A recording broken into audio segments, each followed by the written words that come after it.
Good morning बच्चों।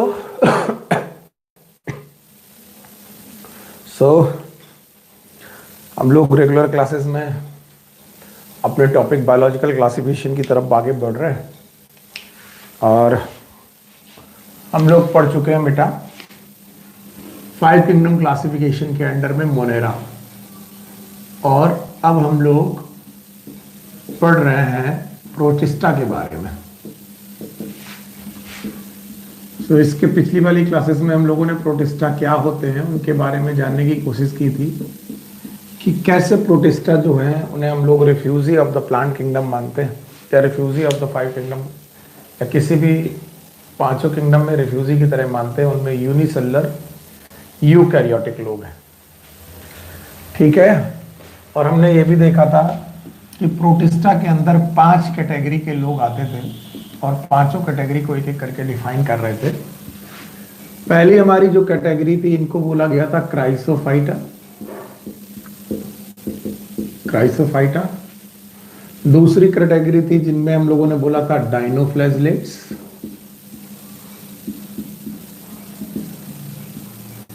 तीसरी category थी जिसको हम लोगों ने बोला था यूग्लिनॉइड्स। चौथी कैटेगरी थी जिनको हम लोगों ने बोला था स्लाइम मोल्ड्स, और 5वीं कैटेगरी थी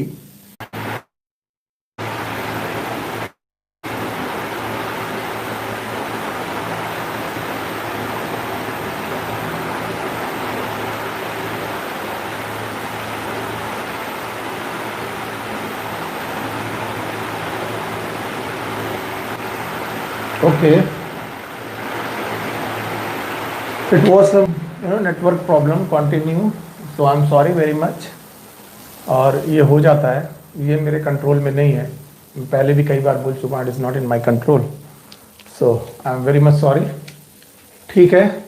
सो प्रोटिस्टा हम लोगों ने देखा था कि there were 5 group: chrysophyta, dinoflagellate, euglenoid, slime mould and protozoa. So chrysophyta में 2 लोग थे, आप लोगों ने भी इन लोग का नाम पढ़ा हुआ था, it was known as diatoms, और दूसरे ग्रुप थे डेस्मिड्स जिनको हम लोगों ने पढ़ रखा है। डाइनोफ्लैजलेट हम लोगों ने पढ़ रखा है। हम लोगों ने यूग्लिनॉइड पढ़ना चालू किया था और बताया था कि it is a connecting link between plant and animal. Connecting link between plant and animal, जो आज हमें और आगे पढ़ाना है और पढ़ेंगे हम लोग।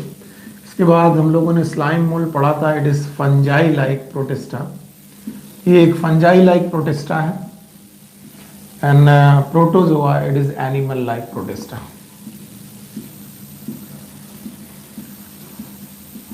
सो ये हमारा टॉपिक है बायोलॉजिकल क्लासिफिकेशन का। मुझे कई बार आपको ये समझाना पड़ेगा, बायोलॉजिकल क्लासिफिकेशन का ही हमारा टॉपिक है। और इस टॉपिक में हमने 5 ग्रुप देखे हैं। नंबर 1 प्रोटिस्टा में हमने देखा है chrysophyta, dinoflagellate, euglenoid, slime mould, protozoa. Chrysophyta के 2 मेंबर डायटम, डेस्मिड्स जो हम लोगों ने कल पढ़ रखे हैं। डाइनोफ्लैजलेट हम लोगों ने कल पढ़ रखा है। यूग्लिनॉइड एक ग्रुप है जो हम लोग पढ़ेंगे आज और डिटेल में। ये कनेक्टिंग लिंक है between plant and animal. Slime mould fungi like protista है, इनको भी डिटेल में पढ़ेंगे। और प्रोटोजोआ एनिमल लाइक प्रोटिस्टा है, इनको भी हम लोग डिटेल में पढ़ने जा रहे हैं। अगर हम लोगों को ये सब चीज़ें डिटेल में पढ़नी है तो चलिए हम लोग एक एक करके शुरू करते हैं इसे। तो जो जो चीज़ें हम लोग पढ़ चुके हैं उनको हटाते जाते हैं।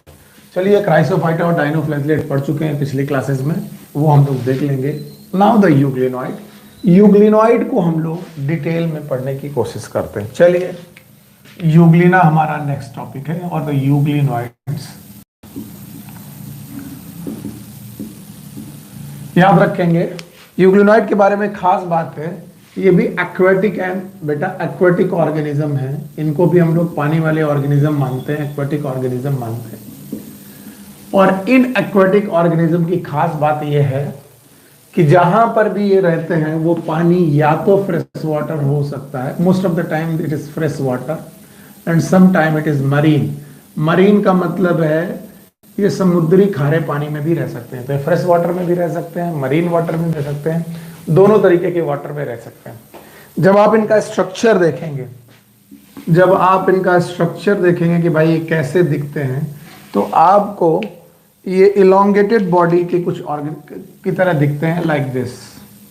ऐसी इनकी बॉडी दिखाई पड़ती है, लाइक दिस। ओके, इनके स्ट्रक्चर में दे लैक सेल वॉल,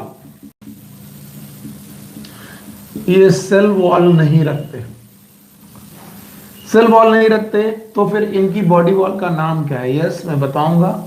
इनकी बॉडी वॉल जो होती है वो फ्लेक्सिबल बॉडी वॉल होती है। They have the flexible body wall, और इनकी फ्लेक्सिबल बॉडी वॉल को हम लोग पैलिकल के नाम से जानते हैं। ये याद रहे, इस शब्द को याद रखिएगा। The flexible body wall is known as pellicle, and pellicle is made up of protein. तो पहला पॉइंट ये कि इनकी जो बॉडी वॉल होती है बड़ी फ्लेक्सिबल होती है और वो प्रोटीन की बनी होती है। They have a well form nucleus, इनकी बॉडी में वेल फॉर्म न्यूक्लियस होता है क्योंकि ये यूकैरियोटिक लोग हैं। न्यूक्लियस। अच्छा, इसके पहले हम लोगों ने डाइनोफ्लैजेलेट्स पढ़े थे, अगर आप भूले नहीं है तो डाइनोफ्लैजेलेट्स में दो फ्लैजला थे, आपको याद होगा। एक था लॉन्गिट्यूडिनल फ्लैजला और एक था बेटा ट्रांसवर्स फ्लैजला। यस, यूग्लिनॉइड के केस में भी ऐसा ही है। दे हैव टू फ्लैजला, एक स्मॉल फ्लैजला और एक लार्ज फ्लैजला। तो they have the two flagella, one is known as large flagella, एक लार्ज फ्लैजला होता है और एक स्मॉल फ्लैजला होता है। Large flagella and small flagella. इसके अलावा दे हैव द साइटोप्लाज्म, क्योंकि ये यूनिसेलुलर है, इनकी बॉडी में साइटोप्लाज्म नहीं होगा और कुछ तो होगा भी नहीं। दे हैव साइटोप्लाज्म, और साइटोप्लाज्म के अलावा they also have chloroplast body. They have chloroplast, और इस क्लोरोप्लास्ट में याद रखना, इन क्लोरोप्लास्ट में क्लोरोफिल है, और ये क्लोरोफिल जो है वो हाइयर प्लांट जैसी है। अब ये बात एनसीईआरटी ने लिख दी है कि इनके पास हाइयर प्लांट जैसी क्लोरोफिल है, और हाइयर प्लांट में क्लोरोफिल कौन कौन सी होती है वो याद आपको रखनी चाहिए। इनके पास है chlorophyll A and chlorophyll B.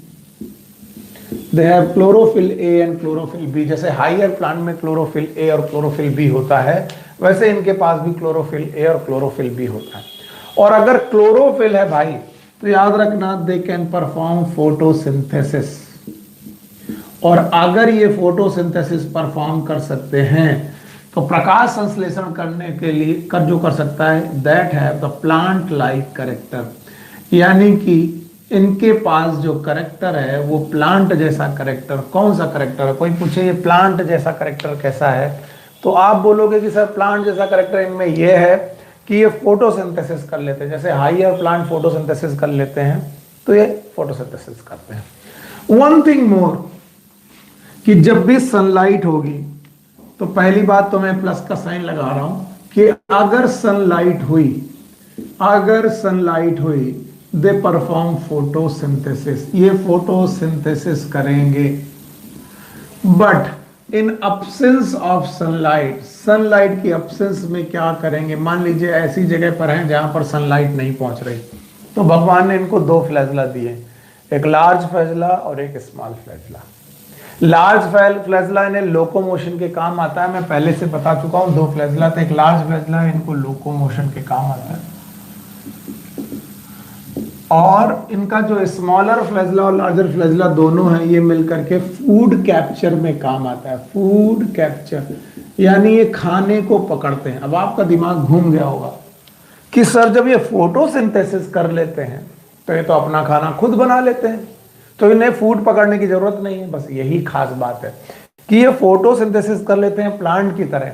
इसके अलावा ये फूड कैप्चर करते हैं, और फूड कैप्चर करके ये प्रिडेशन वाला तरीका अपनाते हैं। प्रिडेशन का मतलब होता है शिकार करना, किसी भी प्राणी का शिकार करके उसे खा जाते हैं।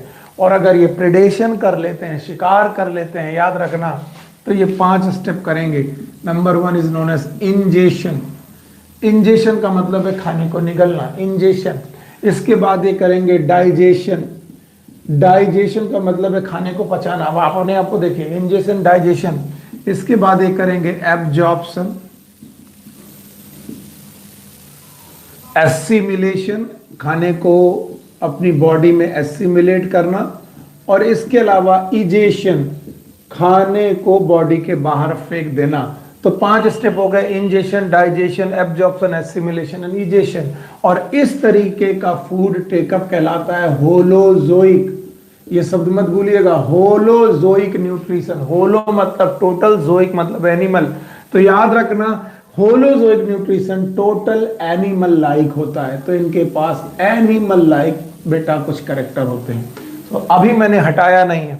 दे have some character which is plant like and also they have some character which is animal like, यानी इनके पास कुछ प्लांट के कैरेक्टर होते हैं, कुछ एनिमल के कैरेक्टर होते हैं।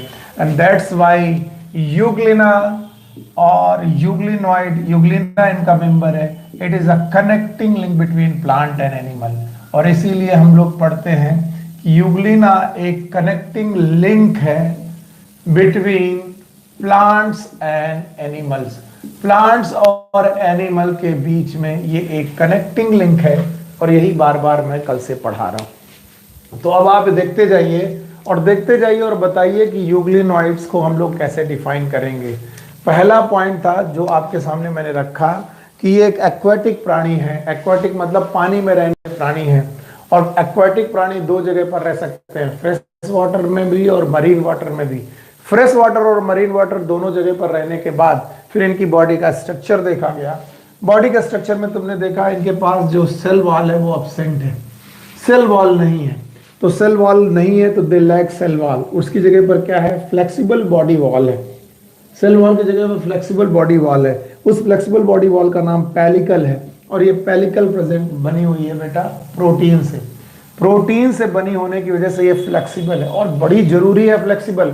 अगर रिजिड सेल वॉल होती तो जब ये एनिमल की तरह खाना पकड़ रहे होते तो खाना इनसाइड लेने में बड़ी दिक्कत आती। इसीलिए फ्लेक्सिबल सेल वॉल है, बड़ा काम किया। अंदर देखेंगे तो वेल फॉर्म न्यूक्लियस है। इसके अलावा साइटोप्लाज्म है। बॉडी के अंदर क्लोरोप्लास्ट है।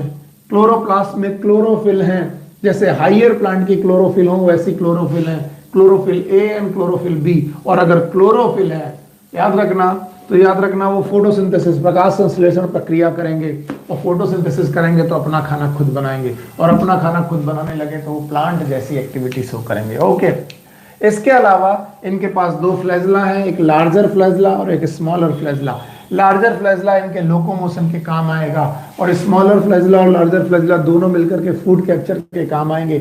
और फूड कैप्चर करते वक्त इंजेशन, डाइजेशन, एब्जॉर्प्शन, एसिमिलेशन और इजेशन करेंगे, यानी टोटल एनिमल लाइक बेटा न्यूट्रिशन करेंगे, जैसे एनिमल न्यूट्रिशन करते हैं। और इस तरीके से हम बोलेंगे इनका ये कैरेक्टर एनिमल लाइक है। और अगर ये एनिमल लाइक कैरेक्टर शो करते हैं तो इनके पास दोनों कैरेक्टर हो गए, some character are plant like and some character are animal like. So euglena के मेंबर हम लोग कहेंगे they are the connecting link between the plant and animals. Thank you very much. And now protista का अगला member है slime mould. तो ये हमारा अगला मेंबर है प्रोटिस्टा का जो हमें पढ़ना चाहिए, स्लाइम मोल्ड। सबसे पहले मोल्ड का मतलब क्या होता है ये आप समझ लें। Mould is always use like fungi. Mould हम लोग जनरली फंजाई को बोलते हैं, तो याद रखना हम लोग को बोलना है slime moulds are fungi like protista. जो स्लाइम मोल्ड है ये फंजाई लाइक प्रोटिस्टा है। ऐसे प्रोटिस्टा के मेंबर हैं जो फंगस की तरह बिहेव करते हैं। अब फंगस की तरह बिहेव करने का मतलब क्या हो गया? फंगस की तरह बिहेव करने का मतलब है they are saprophytic in nature. In nature. अब एक और नई बात कि सर ये सैप्रोफिटिक का मतलब क्या होता है बता दीजिए। सैप्रोफिटिक का मतलब होता है which depends upon dead and decaying material, which depends upon dead and decaying material।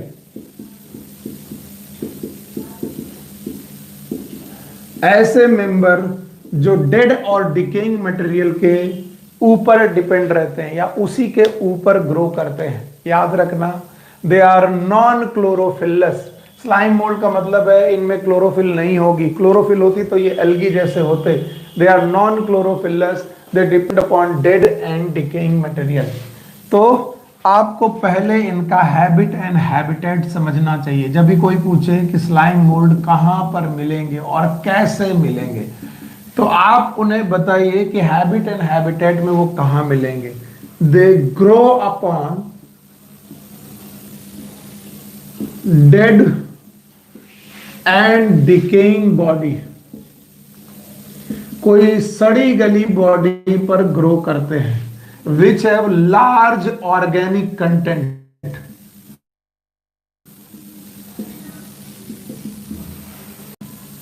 अब यहीं पर बेटा जो है हम लोग को समझ लेना चाहिए, वरना हम लिखते जाएंगे समझेंगे नहीं, मामला बिगड़ जाएगा। कोई पूछे कि ये स्लाइम मोल्ड होगा, वो रहेगा कहां, तो आपको बताना है कि सर ये वहां रहेगा जहां पर सड़ी गली चीजें होंगी, और सड़ी गली चीजें या मरी हुई चीजें होंगी या सड़ गल रही होंगी, ऐसी चीजें होंगी, ऐसी चीजें जहां पर होंगी वहां पर ये रहेगा, और उसमें खूब ऑर्गेनिक कंटेंट होना चाहिए।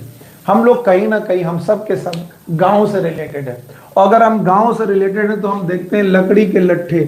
आप किसी जंगल में जाइए या आप अपने घरों में जाइए, छप्पर अगर किसी के घर में हो तो उसने देखा होगा, इन लकड़ी के लट्ठों में खूब सारा वुडन मटेरियल, वुडन ब्लॉक, इनमें खूब सारा ऑर्गेनिक मटेरियल होता है, खूब सारा ऑर्गेनिक मटेरियल होता है। और तुमने लकड़ी के लट्ठों पर, इन्हीं लकड़ी के लट्ठों पर एक ब्राउन कलर की बॉडी देखी होगी, चिपकी हुई, बिल्कुल चिपकी हुई, ऐसी चिपकी हुई ब्राउन कलर की बॉडी, ऐसी जेल लाइक बॉडी दिखी होगी। कभी ना कभी आपने जरूर देखी होगी, जैसे हम लोगों ने देखे मशरूम, उसी तरीके से मिलती है। मशरूम नहीं है, मशरूम तो बढ़िया ग्रो करता है, ये जेली लाइक बॉडी है।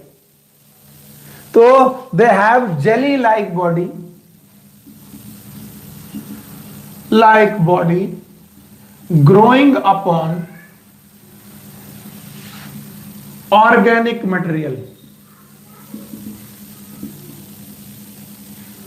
ये ऑर्गेनिक मटेरियल के ऊपर ग्रो करती रहती है।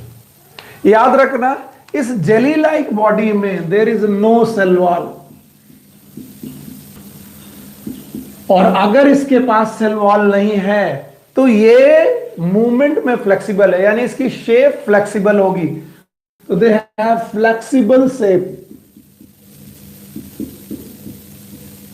और अगर ये फ्लेक्सिबल शेप रखते हैं तो ये नरिशमेंट लेते जाएंगे, खूब सारा नरिशमेंट लेंगे। कहां से नरिशमेंट लेंगे वो आपको देखने की जरूरत है। नीचे ऑर्गेनिक मटेरियल है, इस लकड़ी के ऑर्गेनिक मटेरियल को ये चट करते जाएंगे, खाते जाएंगे, खाते जाएंगे, खाते जाएंगे।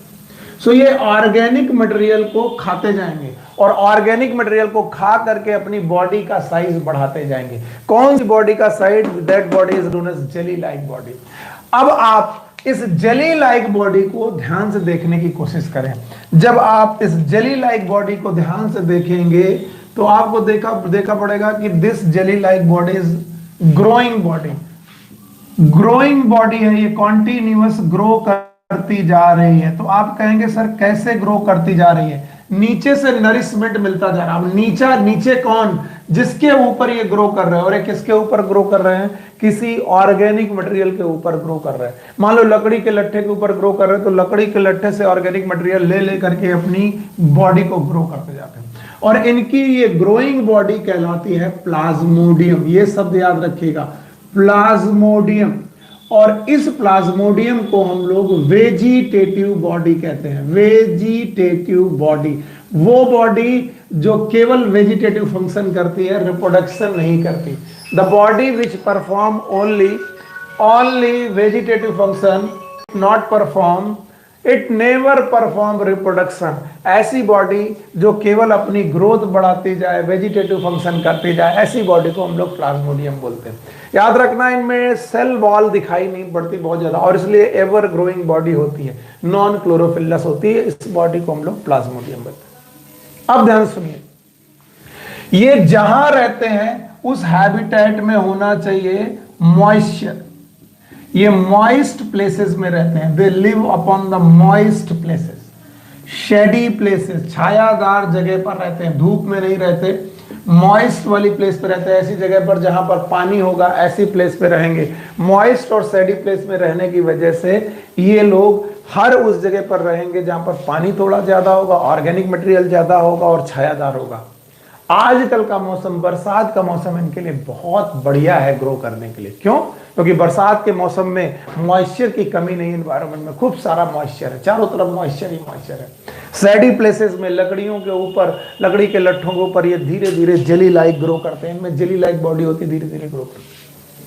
लेकिन हमें मालूम है बारिश एक ना एक दिन खत्म होगी, और बारिश जब खत्म होगी तब इनका अनफेवरेबल समय आएगा, यानी खूब धूप आ जाए, खूब सारी बारिश खत्म हो जाए, खूब सारी धूप आ जाए, या फिर बेटा मॉइस्चर खत्म होने लगे, तब अनफेवरेबल कंडीशन आएंगी। तो बिफोर अनफेवरेबल कंडीशन, अब ध्यान समझिएगा, मैं यहां बना रहा हूं जो बुक में नहीं बना, मैं यहां लिख दे रहा हूं, before unfavourable condition. Unfavourable condition आने के पहले दे डेवलप फ्रूटिंग बॉडी।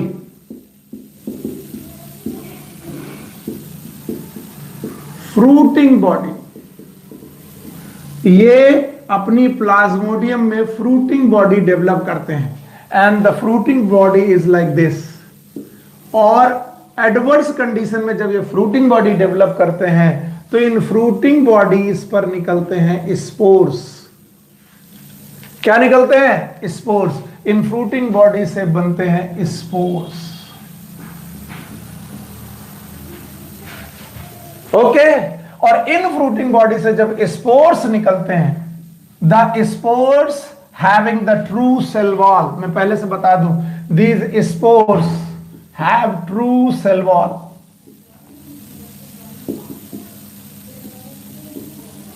अब आप किसी भी स्पोर के बारे में सोचिए, उसकी हार्ड बॉडी है, हार्ड एंड रिजिड बॉडी है, अंदर न्यूक्लियस है एंड साइटोप्लाज्म है, and this have the true cell wall. ये क्वेश्चन कई बार पूछा गया है कि इनकी प्लाज्मोडियम बॉडी में ट्रू सेल वॉल नहीं है, लेकिन इनसे बनने वाला जो बेटा स्पोर है that have true cell wall.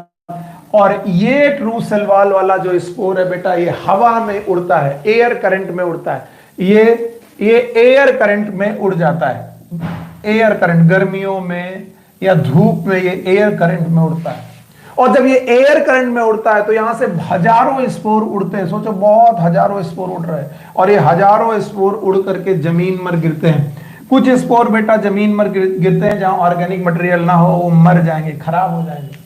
लेकिन कुछ स्पोर्स लकड़ी के लट्ठों में या ऑर्गेनिक मटेरियल में गिरते हैं जाकर, और वही स्पोर ये अपनी सेल वॉल को तोड़ करके अपनी क्रीपिंग बॉडी बनाते हैं, और क्रीपिंग बॉडी को बड़ा करते जाते हैं। जैसे जैसे नरिशमेंट मिलता जाएगा अपनी बॉडी को बड़ा करते जाएंगे। कभी कभी सेवरल फीट, कई फीट की बॉडी बना लेते हैं, एंड देन फिर से इसी बॉडी का नाम होगा प्लाज्मोडियम। देखिए, अब आप फिर कहेंगे कि सर ये प्लाज्मोडियम कहां से आई, तो आपको सीखना पड़ेगा। स्पोर्स किसी वुडन लॉग पे गिरे, स्पोर ने अपनी सेल वॉल तोड़ी, नरिशमेंट लेना चालू किया, अपनी बॉडी का साइज बढ़ाया, बॉडी का नाम प्लाज्मोडियम है। बॉडी बढ़ती गई, खाना खाती गई, बॉडी बढ़ती गई, खाना खाती गई। खाना कहां से खाती गई? क्योंकि वो वुडन लॉग पे है। वुडन लॉग कैसा है? ऑर्गेनिक। अपना साइज बढ़ाती गई, साइज बढ़ते बढ़ते एडवर्स कंडीशन आई, एडवर्स कंडीशन में उसने फ्रूटिंग बॉडी डेवलप की, फ्रूटिंग बॉडी में फिर से क्या बने? स्पोर्स, स्पोर्स फिर से हवा में उड़े, तो एडवर्स कंडीशन में, अनफेवरेबल कंडीशन में गायब हो जाते हैं, लकड़ियों से गायब। जिस लकड़ी में थे उस लकड़ी से गायब हो गए। आपने देखा कि बरसात में एक जेली लाइक स्ट्रक्चर था, वो लकड़ी के लट्ठे पे था, लेकिन जैसे गर्मियां आई देखा गया अनफेवरेबल कंडीशन में वो तो गायब है। लेकिन जब तुमने देखा कि वापस बरसात आई तो फिर कुछ लकड़ियों के लट्ठों में जेली लाइक आ गए। तो कहां से आ गए? ये गर्मियों भर हवा में उड़ते रहे और कहीं पड़े रहे, और जब फेवरेबल कंडीशन आई इन्होंने अपनी सेल वॉल तोड़ी, hard and registered cell wall ने अपनी सेल वॉल तोड़ी, और फिर से ऑर्गेनिक मटेरियल लेना चालू किया, और फिर से अपना साइज बढ़ाना चालू किया, और बढ़ती हुई साइज ने फिर से अपनी बॉडी को बढ़ाया, और बॉडी अपनी बढ़ा करके फिर से बॉडी का नाम रखा प्लाज्मोडियम, और प्लाज्मोडियम फिर से ग्रो करने लगी। So this is the slime mould. ये फंजाई की तरह ग्रो कर रहे हैं, और आपको याद रखना पड़ेगा इनके एग्जाम्पल्स में से अगर कोई पूछे कि भाई स्लाइम मोल्ड का एग्जाम्पल क्या है, तो एग्जाम्पल इसका होता है फाइसेरम।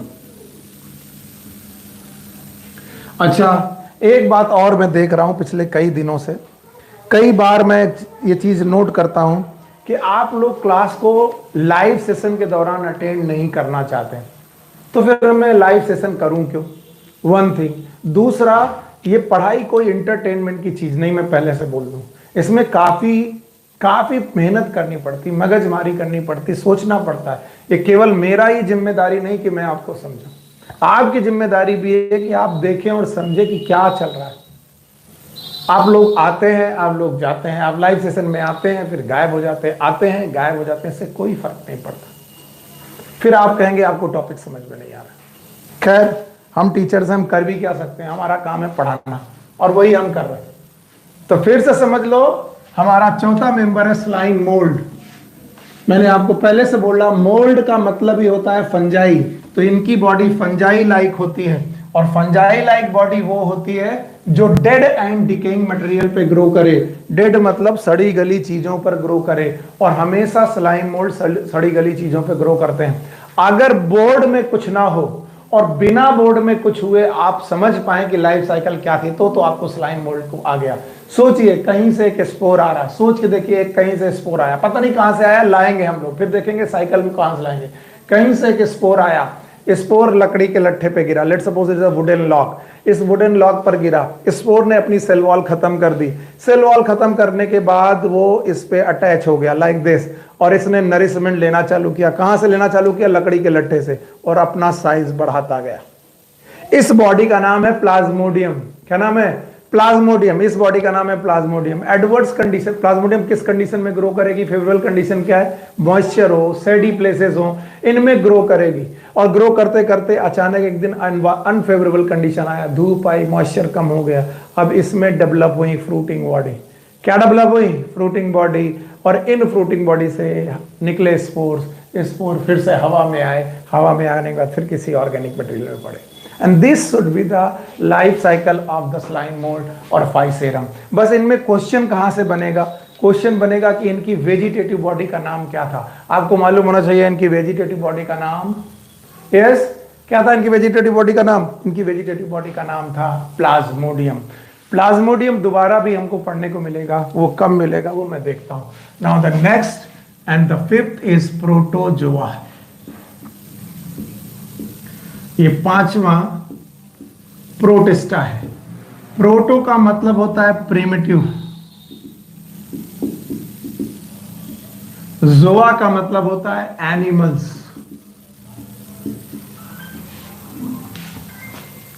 And the protozoa are animal like protista. Animal like protista. तो अगर कोई पूछे व्हाट इज प्रोटोजोआ, तो मैं बोलता हूं protozoa are animal like protista. They are the unicellular animal, unicellular animals. ये वो एनिमल्स हैं जो यूनिसेलुलर हैं, एक कोशिकीय हैं। अगर एक कोशिकीय हैं तो इनके पास भी एक ही सेल है। They have single cell. मैं पहले से बता दूं मॉर्फोलॉजी इनकी। They have single cells, single cell है इनके पास। और अगर इनके पास सिंगल सेल है और ये एनिमल लाइक है, अगर एनिमल लाइक है, so they lack cell wall. एक खूबी है कि animal always lack cell wall in their cell. Animal lack cell wall in their cells. इनकी सेल्स में सेल वॉल की कमी होगी। इसके अलावा आपको याद रखना पड़ेगा ये यूकैरियोटिक एनिमल हैं, और अगर ये यूकैरियोटिक एनिमल हैं इसका मतलब इनके पास वेल फॉर्म न्यूक्लियस होगा। They will have the well form nucleus. अच्छा न्यूक्लियस होगा, और उस अच्छे न्यूक्लियस से मेरा मतलब है कि न्यूक्लियस के चारों तरफ न्यूक्लियर मेम्ब्रेन होगी। और इसके अलावा they may have locomotory organelles. Locomotory organelles, इनकी बॉडी में लोकोमोटरी ऑर्गेनल्स होंगे, जैसे कि इनकी बॉडी में हो सकते हैं फ्लैजला, जैसे कि इनकी बॉडी में हो सकते हैं सीलिया, जैसे कि इनकी बॉडी में हो सकते हैं स्यूडोपोडिया एटसेट्रा। बहुत सारी चीजें हो सकती हैं इनकी बॉडी में, अलग अलग तरीके, अलग अलग समय पर अलग अलग चीजें हो सकती हैं, ये आपको याद रखना पड़ेगा। तो प्रोटिस्टा के अंदर जो प्रोटोजोआ आते हैं, they are the animal like, अपनी बॉडी से, they are the animal like protista. और याद रखना प्रोटोजोआ का मतलब ही होता है प्रिमिटिव एनिमल, और प्रिमिटिव एनिमल में हम लोग बोल सकते हैं they are unicellular animal. Unicellular animal वो होते हैं जो यूकैरियोटिक होते हैं, यूनिसेलुलर एनिमल यूकैरियोटिक हैं। इसके बाद हमने बोला जब इनका स्ट्रक्चर देखो तो इनके पास एक सेल होगी और उस एक सेल में वेल फॉर्म न्यूक्लियस होगा। अगर बेटा मैं एनिमल लाइक बोल रहा हूं तो इनके पास सेल वॉल नहीं होगी, लेकिन इनकी बॉडी में मूव करने के लिए, लोकोमोशन करने के लिए डिफरेंट डिफरेंट सेल ऑर्गेनल होंगे, जैसे कि फ्लैजला हो सकता है, सीलिया हो सकता है और स्यूडोपोडिया हो सकता है। इनके बारे में बहुत सारी डिटेल तो एनसीईआरटी ने नहीं शेयर की है, लेकिन जितना शेयर किया है मैं उतना पढ़ाने जा रहा हूं। समझिएगा उन्होंने क्या क्या शेयर किया है, मैं वो पढ़ाने जा रहा हूं। ओके, याद रखना प्रोटोजोआ आर क्लासिफाइड। प्रोटोजोआ का क्लासिफिकेशन किया गया है और क्लासिफाई करके क्या पढ़ाया गया जरा वो भी देखो। तो classification of protozoa,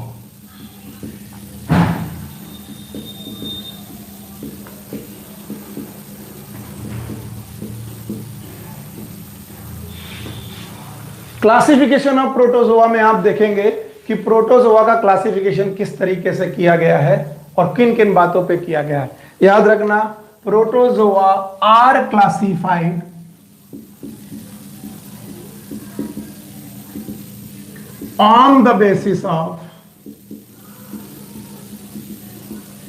on the basis of life cycle and locomotory organelle।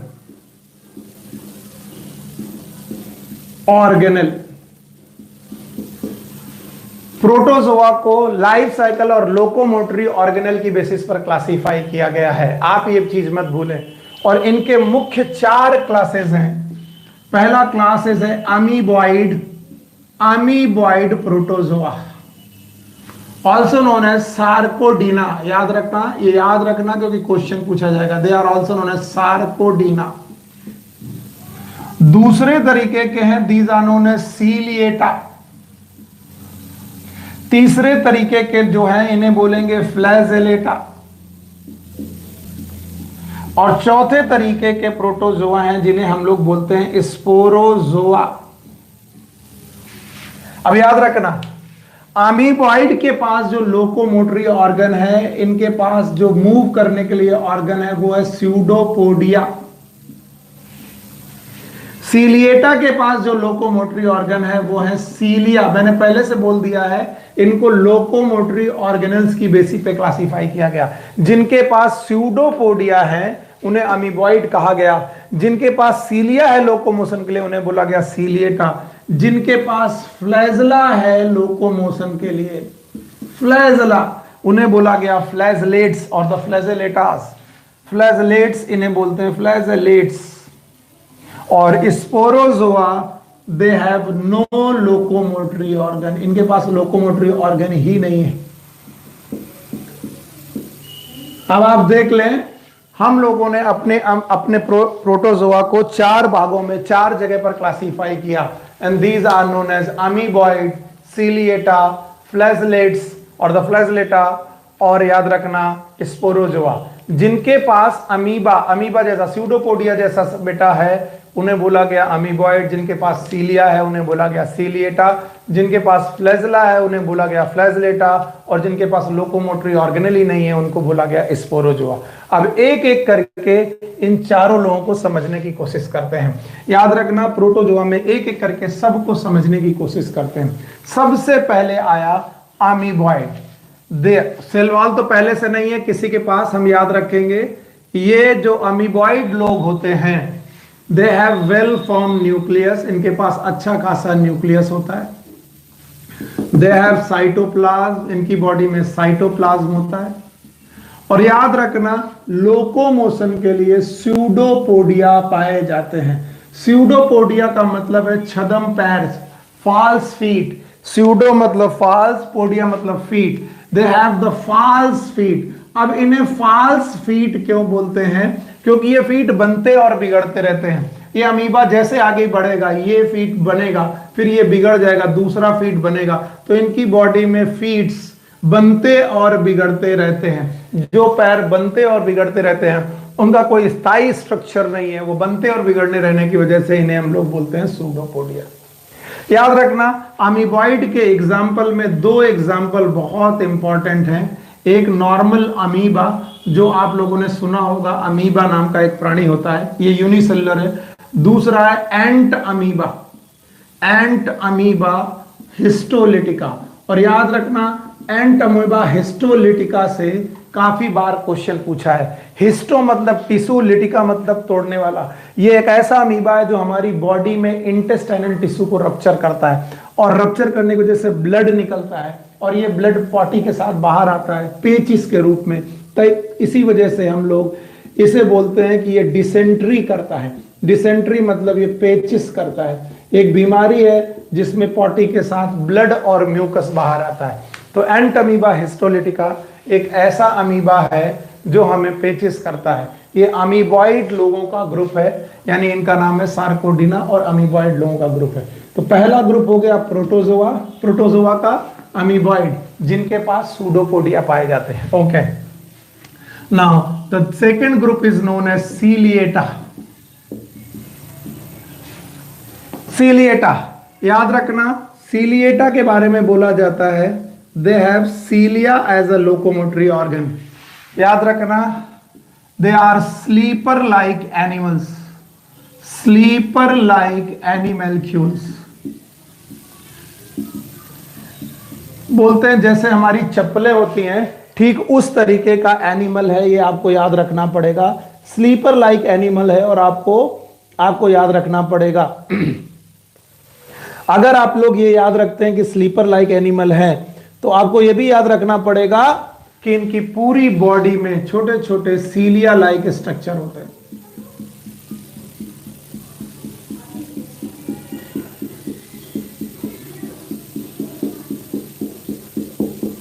They have cilia like, or the cilia as a locomotory organ. एक बार क्वेश्चन पूछा गया है, इनके पास दो न्यूक्लियस होते हैं, एक लार्जर न्यूक्लियस और एक स्मॉलर न्यूक्लियस। लार्जर न्यूक्लियस और दूसरा है स्मॉलर न्यूक्लियस। आप लोग के मन में होगा कि ये लार्जर और न्यूक्लियस और स्मॉलर न्यूक्लियस किस लिए होते हैं। एक न्यूक्लियस इनमें मेटाबॉलिज्म के लिए होता है, और दूसरा न्यूक्लियस इनमें रिप्रोडक्शन के लिए होता है, जो आप कभी नहीं भूलेंगे। याद रखना, ये कभी मत भूलिएगा कि इनके पास दो न्यूक्लियस होते हैं, और ये पूछा जा चुका है। याद रखना, हजारों सीलिया होते हैं, याद रखना, और इस तरीके से ये मूव करते हैं। इनके पास एक परमानेंट ओपनिंग होती, माउथ लाइक ओपनिंग होती। ये परमानेंट ओपनिंग होती है जो इनकी बॉडी में पाई जाती है, and it lead into gullet. Gullet का मतलब है इनके अंदर एक बॉडी का स्ट्रक्चर होता है जिससे पानी अंदर आता रहता है, और पानी अंदर आता रहता है जिससे पकड़ करके ये खाना खाते रहते हैं। इनका एग्जाम्पल अगर कभी कोई पूछे तो आप बताइएगा पैरामीशियम। इतना अगर आप एग्जाम्पल बता दोगे तो it is more than sufficient, जो आपको मालूम होना चाहिए और जो एनसीईआरटी में दिया गया है। ये स्लीपर की तरह एक एनिमल है, इसकी बॉडी में हजारों सीलिया होते हैं। इन हजारों सीलिया से लोकोमोशन होता है, और जैसे कि नाव चलती है और बहुत सारे लोग एक साथ चप्पू चलाते हैं, ठीक उसी तरीके से सीलिया यहाँ पर कंट्रोल और कोऑर्डिनेशन के साथ आगे बढ़ती हैं, और पैरामीशियम मूव करता है। दो न्यूक्लियस होते हैं, लार्जर एंड स्मॉलर न्यूक्लियस। एक परमानेंट माउथ लाइक ओपनिंग होती है, इसके अलावा बॉडी में प्रेजेंट होता है साइटोप्लाज्म, और इनका एग्जाम्पल है बेटा पैरामीशियम। अगर आप इतना पढ़ चुके हैं तो आप दो चीजें पढ़ चुके प्रोटोजोआ में, एक पढ़ चुके बेटा अमीबॉइड, दूसरा पढ़ चुके हम लोग सीलिएटा। तीसरे तरीके के मेंबर हैं जिन्हें हम लोग बोलते हैं फ्लैजेलेटा।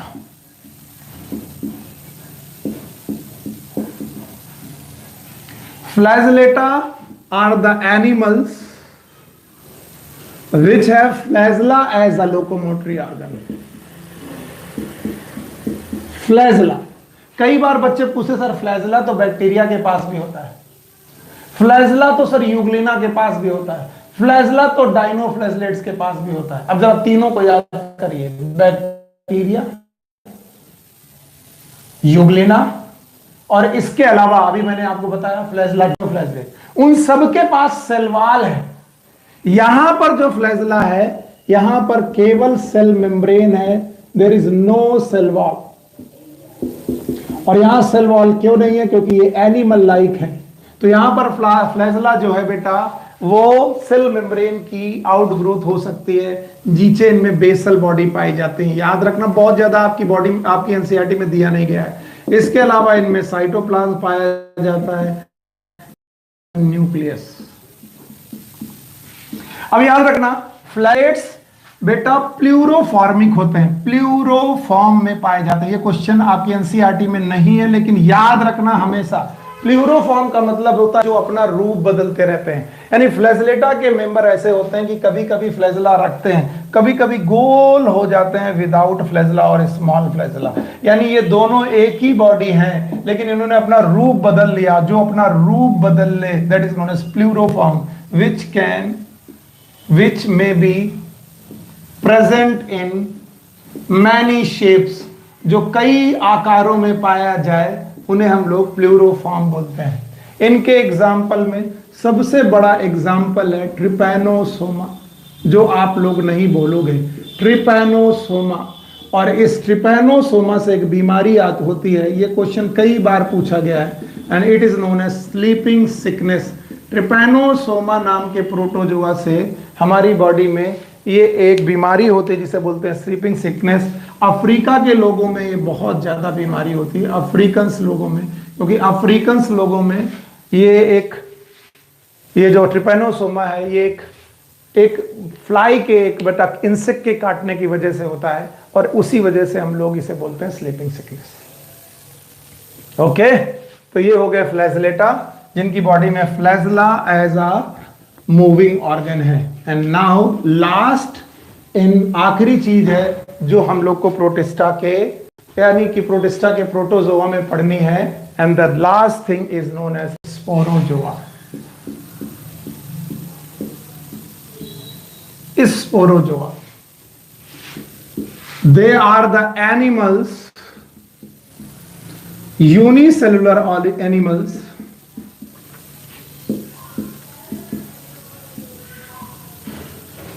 all of them are endoparasite। इनमें सबके सब मेंबर एंडोपैरासाइट हैं, यानी इस मेंबर के जितने लोग भी हैं वो सब एंडोपैरासाइट हैं, यानी वो किसी के बॉडी के अंदर रहते हैं। अगर बॉडी के अंदर ये रह रहा है, मान लो कोई भी बेटा प्रोटोजोआ मेरी बॉडी के अंदर रह रहा, तो बताइए उसे मूव करने की जरूरत है कि नहीं है? नहीं है। और अगर मूव करने की जरूरत नहीं है तो याद रखना इनके पास लोकोमोटरी ऑर्गन नहीं होते, दे लैक लोकोमोटरी ऑर्गन। इनकी बॉडी में लोकोमोटरी ऑर्गेनेल नहीं होते। और एक और बात याद रखना, ये सब के सब बेटा एंडोपैरासाइट होने के साथ साथ इनकी लाइफ साइकिल में एक इवेंट होता है, और इस इवेंट को बोलते हैं स्पोरोगोनी। ये भूलिएगा मत। इस स्पोरोगोनी के दौरान they produce spore like structure, spore like structure, वो स्पोर लाइक स्ट्रक्चर प्रोड्यूस करते हैं, and that's why they are known as sporozoa. इसी वजह से इन्हें हम लोग बोलते हैं स्पोरोजोआ। भूलिएगा मत, इनके सारे के सारे मेंबर जो हैं बेटा वो यूनिसेलुलर हैं, एनिमल लाइक हैं, they all of them are endoparasite, सब के सब एंडोपैरासाइट हैं, लोकोमोटरी ऑर्गेनेल नहीं होते। और याद रखना इनकी लाइफ साइकिल में स्पोरोगोनी होती है। इनमें से एक का नाम है बेटा प्लाज्मोडियम। अभी आप कहेंगे सर प्लाज्मोडियम तो हमने अभी एक बॉडी का नाम पढ़ा था। आप मुझसे कहेंगे सर अभी अभी तो आपने प्लाज्मोडियम मुझे किसी बॉडी का नाम बताया था, क्या आपको याद है वो किसकी बॉडी थी? वो बॉडी थी स्लाइम मोल्ड की, लेकिन यहां पर ऑर्गेनिज्म का नाम है प्लाज्मोडियम। फिर से ध्यान सुन लो, वहां पर स्लाइम मोल्ड की बॉडी थी, उसका नाम था प्लाज्मोडियम। यहां पर पूरे ऑर्गेनिज्म का नाम ही प्लाज्मोडियम है और यही वो प्लाज्मोडियम है जो हमें मच्छर के काटने पर मलेरिया करता है। मलेरिया नाम की बीमारी सुनी होगी, तो मलेरिया नाम की बीमारी जो हमें होती है वो प्लाज्मोडियम नाम के प्रोटोजोआ से होती है और ये प्रोटोजोआ स्पोरोजोआ का मेंबर है। अगर आपको नहीं समझ में आ रहा है तो फिर से सोचो कि स्पोरोजोआ के मेंबर में सारे लोग एंडोपैरासाइट हैं। ये जो प्लाज्मोडियम है ये हमारी आरबीसी में रहने वाला बेटा, आरबीसी हमारी रेड ब्लड सेल में रहने वाला एक ऑर्गेनिज्म, एक प्रोटोजोआ है और हमारी आरबीसी के अंदर रह करके हमें एक बीमारी करता है, मलेरिया।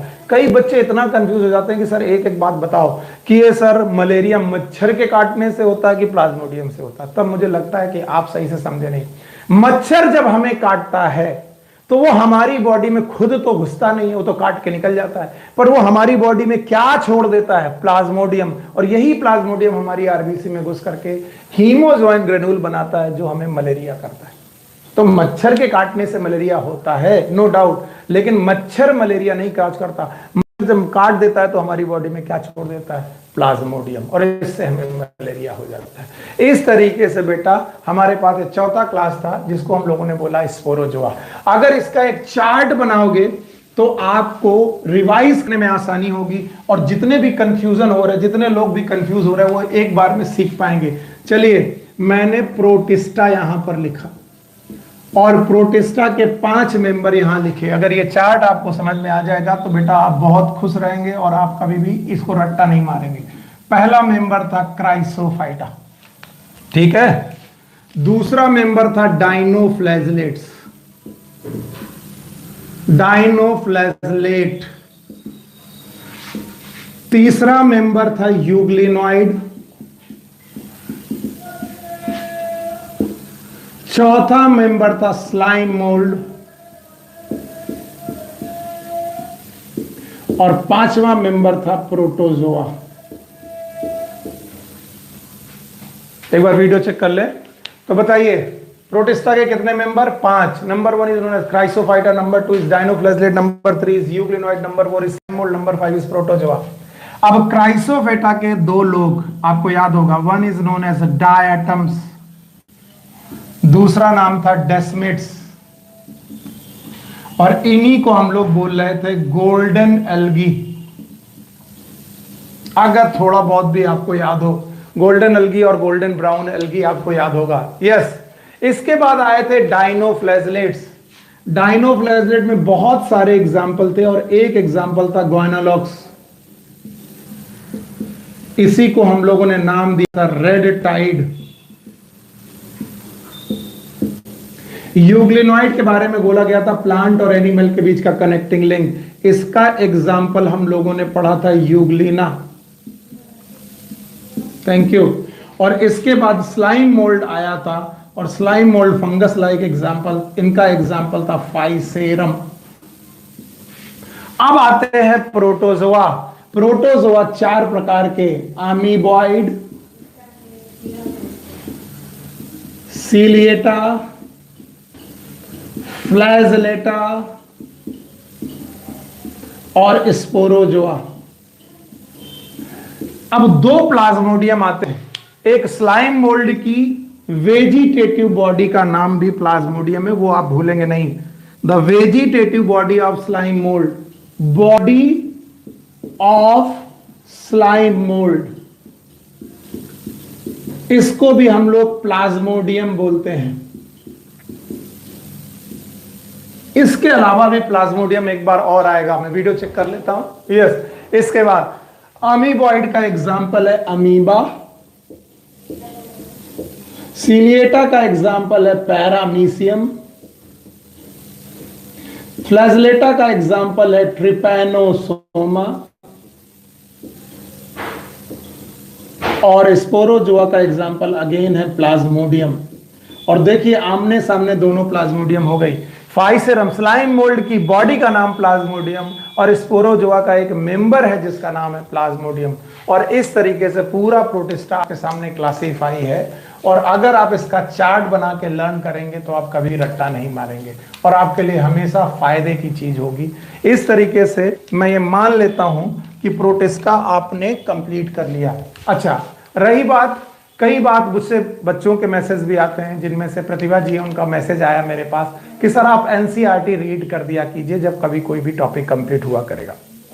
मैं कहता हूं कि बेटा आप एनसीईआरटी पढ़िए, कुछ आप भी काम करिए। अगर आप प्रोटेस्टा की एक एक लाइन पढ़ लीजिए, एक एक लाइन पढ़ने पर हर मेंबर की एक एक लाइन पढ़ लीजिए, ये आपका होमवर्क होता है। ये मेरा क्लास वर्क है और एनसीईआरटी आपका होमवर्क है। और उसके बाद एनसीईआरटी की कोई लाइन नहीं समझ में आती तो उस एनसीईआरटी की लाइन का एक स्क्रीनशॉट, एक फोटो खींचिए, फोटो क्लिक करिए और वो स्क्रीनशॉट खींचने के बाद अंडरलाइन करके बता दीजिए कि सर ये लाइन समझ में नहीं आ रही है, और इस नंबर पर 9319055284 पर, इस नंबर पर आप मुझे व्हाट्सएप कर दीजिए जब तक कि ऑनलाइन क्लासेस चल रही। उन एनसीईआरटी की लाइन का मतलब भी मैं आपको समझा दूंगा। अगर मैं ही सब कुछ यहां करता रहूंगा, इट विल टेक टाइम, और आपको कोर्स कंप्लीट भी करना है, तो कुछ काम मेरा और कुछ काम आपका भी, कुछ क्लास वर्क, कुछ होमवर्क। तो आप अपनी तरफ से एनसीईआरटी पढ़ते रहिए, हर एक लाइन को अंडरलाइन करते रहिए, जो नहीं समझ में आता आप मुझे बताइए इस नंबर पे। ओके, तब तक के लिए take care, good luck, bye bye.